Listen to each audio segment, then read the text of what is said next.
I've talked about the opposition to the Iran war that we are witnessing, but it's a little bit more than opposition. I would call it the hysterics. The media is contributing to this hysteria. The media is reporting as negatively as it can. CNN, with the permission of the theocratic government of Iran, is inside Iran. That would be almost like somebody going into Nazi Germany during World War II with the permission of Hitler. Remember, we've mentioned it before, and we all know that if this bombing of Iran had been conducted by Obama or Biden, it would have been cheered on by the mainstream media. We know that because Obama conducted 500 drone assassinations over the Pakistani and Afghan border. They thought that was fine. Killed an American citizen or two. Collateral damage. He bombed Libya for 7 months without congressional authority for no given reason. No one objected. Then there's the Trump derangement syndrome.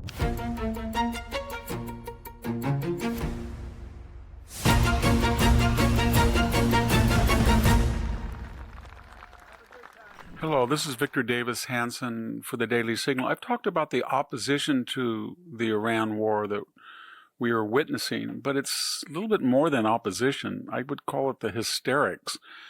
What do I mean by that? I haven't seen, since I was a student, protests as we saw in New York where people are proudly waving communist flags with anti-war sentiment. That used to be kind of a taboo. You were a communist or a socialist, but you didn't wave the hammer and sickle, especially after the collapse of the Soviet Union and kind of the articulation of the Communist Party in China to market capitalism.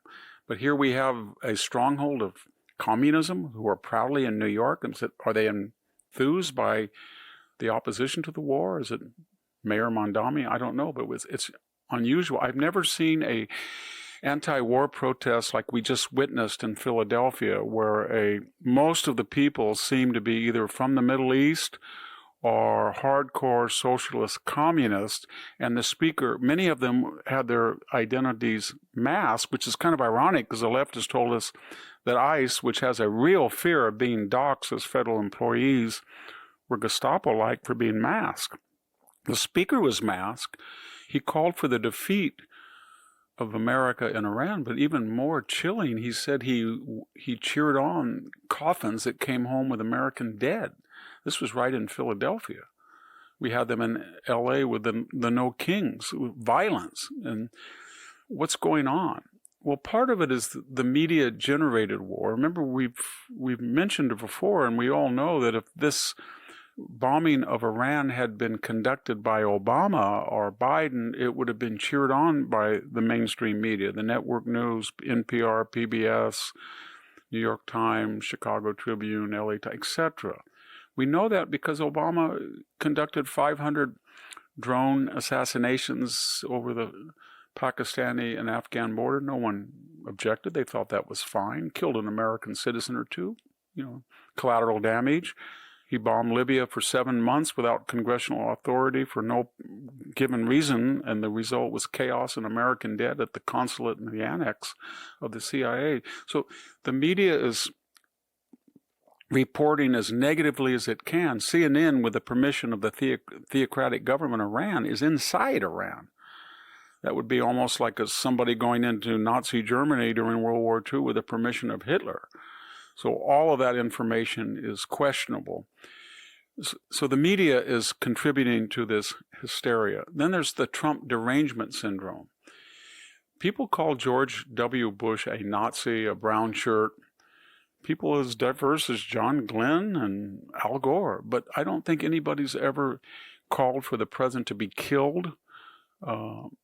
We've had major news people joke about killing Donald Trump. You look at the placards at these anti-war protests. They're literally and openly and unambiguously calling for Trump to die. James Carville said he'll die in office. I've never quite seen that from the opposition, both the street opposition and the formal Democratic Party. Again, this is a continuation of Keene, Tesla's firebombing Tesla dealerships over the Doge cuts, the No Kings mass protests. Nobody ever quite figured that out because Donald Trump was not only elected twice, but he was constitutionally impeached twice. and he's had more audits, lawfare conducted against him than any president in modern memory. So he's hardly an autocrat or a monarch. And this is also an extension of the ICE hysteria, where ICE agents were doxxed, were attacked for enforcing federal law.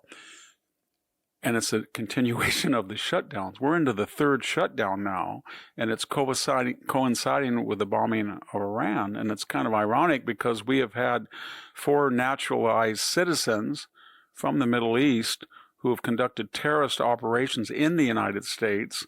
We've had mysterious drones go in the air. Nobody knew where they were from. They couldn't be jammed. They were military-grade drones above the B-52 base in Louisiana. And at the very time that we're facing these suspect challenges, what has happened? The Democrats have denied funding for the Department of Homeland Security. It doesn't make sense unless you are hysterical, you want us to lose, and you want to destroy Donald Trump. The shutdown, we know, the second shutdown stalled the economy and made a readjustment in fourth quarter 2025 GDP. And I think they think the same thing is going to happen if they can create the hysteria with the war. They feel very confident that the midterms are theirs. So there's only a 4 or 5 seat margin in the House, and they feel that if they can gin up opposition to the Iranian 30-day bombing campaign, it can do for them what their agenda cannot do, because they don't have an alternate agenda. What the ICE raids did not do, what the No Kings protest did not do, what the Tesla protest did not do. This will be the final magic bullet that will take down Donald Trump. And so, is that true? Well, most presidents do, in fact, lose their first midterms and their first administration. In some way, this is a continuation of that. Donald Trump historically should lose the House and maybe the Senate. But when you actually look at the seats involved and you look at the gerrymandering on left and right, out of those 435 House races, there's only about 17 that are actually up for a reasonable contest. The rest are either leaning the Republican seats that they have in the House are either solidly Republican in November or they're leaning Republican. So it's a matter, can the Democrats win 15 of 17 or 18 seats that are open, that will have a legitimate contested elections? And I'm not sure that's true. But more importantly, I don't think they think it's true. So a lot of this opposition is paranoia that they're expected to win the House, as everybody would expect of the opposition party in a midterm. But they're not confident they can do that. They're not confident because they don't have the agenda. They're not confident about the effects of the Iranian war. They're not confident that the economy won't boom. It may well boom even after the war. So this shows a lot of suspicion, hysteria, anger, but mostly uncertainty that they're not convinced they can win the midterms when they should.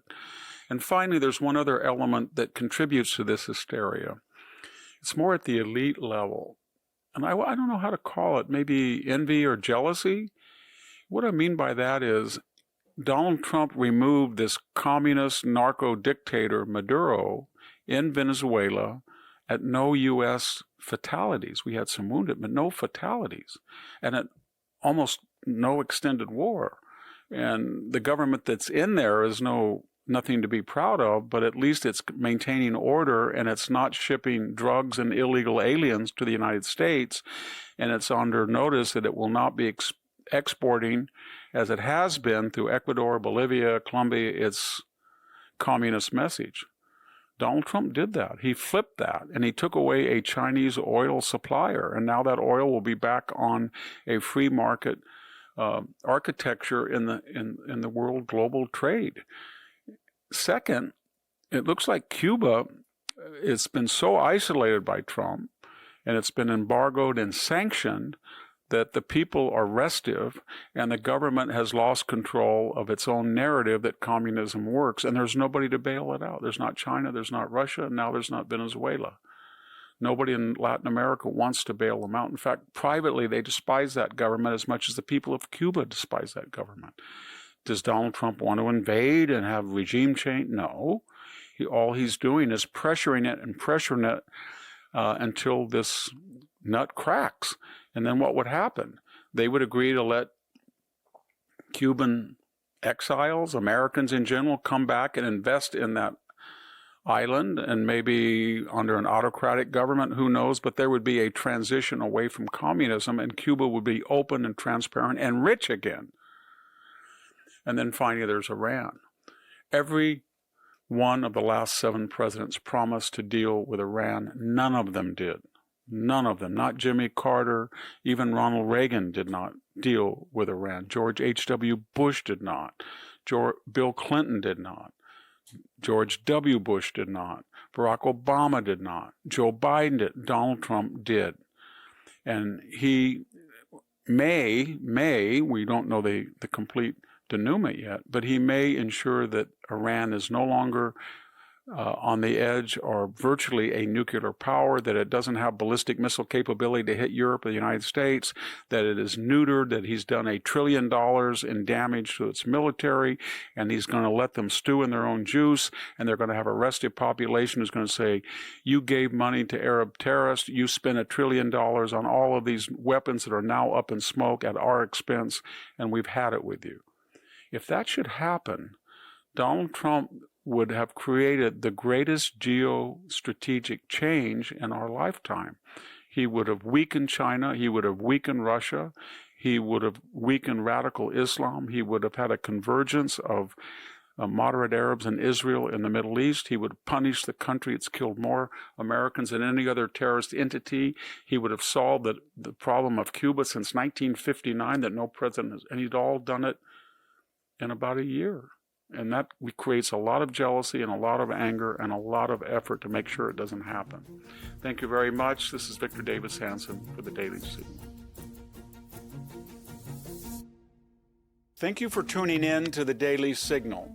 Please like, share, and subscribe to be notified for more content like this. You can also check out my own website at victorhanson.com and subscribe for exclusive features in addition.